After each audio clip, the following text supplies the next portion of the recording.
parler de Claude Gutmann que nous allons recevoir à la librairie jeudi 6 juin à 19 h. En fait, il a été remarqué il y a très longtemps, je pense qu'il y a une vingtaine d'années, pour La Maison Vide.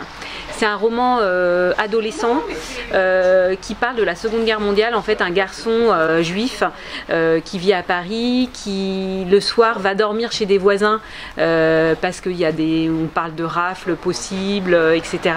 Donc on est vraiment en 1942, ambiance à Paris, dans Paris occupé. Et un soir, il voit de là où il est hébergé pour la nuit, il voit ses parents être emmenés par des policiers avec leurs valises. Et voilà.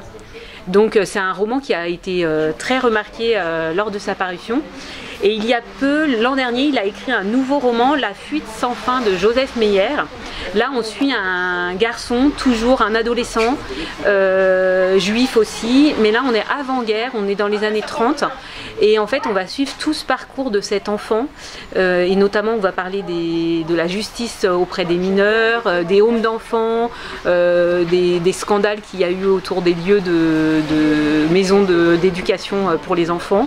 On va traverser la guerre aussi, la libération. Voilà, c'est une grande fresque autour de ce personnage de Joseph Meyer.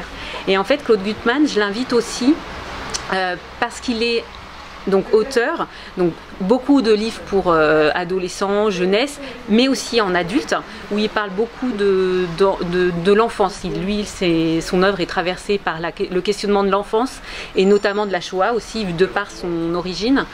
Et je l'ai invité aussi parce qu'à côté de son métier de romancier, auteur, il était aussi éditeur, notamment chez Gallimard et au Seuil, et il a contribué aussi à la création de la maison de la collection chez Gallimard qui s'appelait Page Blanche, qui a été une des premières collections destinées au public adolescent il y a plus d'une vingtaine d'années. C'était vraiment eux qui ont lancé la littérature pour adolescents. Voilà, donc il nous parlera de tout son travail et ça va être hyper intéressant parce qu'il est hyper intéressant.